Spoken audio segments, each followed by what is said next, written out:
Hello friends, you welcome back to our YouTube channel. સ્વાગત છે તમારું અમારી આ ગુજરાત ઇન્ફો યુટ્યુબ ચેનલમાં.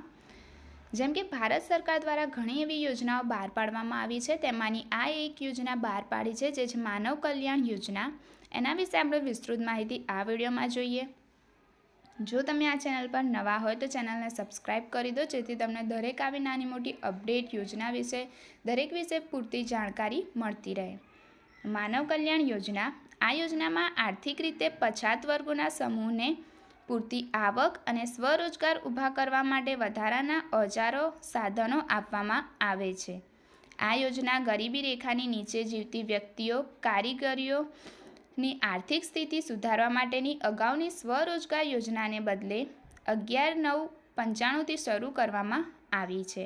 આમાં ફેરિયા, શાકભાજી વેચનાર, સુથારી કામ વગેરે જેવી 28 ટ્રેડમાં નાના પ્રકારના વેપાર ધંધા કરવા સમાજના નબળા વર્ગોના લોકો કે જેની કુટુંબની વાર્ષિક આવક ગ્રામ્ય વિસ્તાર માટે 1,20,000 અને શહેરી વિસ્તાર માટે 1,50,000 સુધીની હોય તેવા લોકોને આર્થિક આવકમાં વધારો કરવા માટે વ્યવસાય માટે જરૂરી સાધન, ઓજાર સહાય 11/9/18ના ઠરાવોની સાથે સામેલ ટૂલ કિટની યાદી મુજબની મર્યાદામાં આપવામાં આવે છે.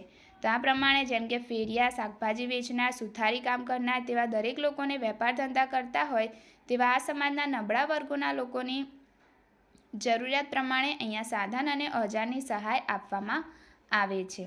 અહીંયા પાત્રતા છે, જેમ કે ઉંમર છે 16 વર્ષથી 60 વર્ષ. આમાં વય મર્યાદા આપેલી છે 16 વર્ષથી 60 વર્ષ. આવક મર્યાદા છે ગ્રામ્ય વિસ્તારના લાભાર્થીઓ માટે જિલ્લા ગ્રામ વિકાસ વિભાગની ગરીબી રેખાની યાદીમાં સમાવેશ થયેલ હોવો ફરજિયાત છે. આ લાભાર્થીએ આવકનો દાખલો રજૂ કરવાનો રહેતો નથી અથવા અરજદારના કુટુંબની વાર્ષિક આવક ગ્રામ્ય વિસ્તાર માટે 1,20,000 અને શહેરી વિસ્તાર માટે 1,50,000 સુધી હોવી જોઈએ. તે અંગેનો તાલુકા મામલતદાર અથવા નગરપાલિકા ચીફ ઓફિસર અથવા મહાનગરોમાં મહાનગરપાલિકાના અધિકૃત અધિકારીનો આવકનો દાખલો રજૂ કરવાનો રહેશે. નાણાકીય સહાય. અહીંયા 11/9/2018ના ઠરાવોની સાથે સામેલ ટૂલ કિટની યાદી મુજબની મર્યાદામાં રહેશે. તો આ પ્રમાણે અહીંયા માનવ કલ્યાણ યોજના ભારત સરકાર દ્વારા બહાર પાડવામાં આવી છે. સો વિડીયો પસંદ આવ્યો હોય તો વિડીયોને લાઇક કરો, શેર કરો અને ચેનલને સબસ્ક્રાઈબ કરો. Thank you so much for watching.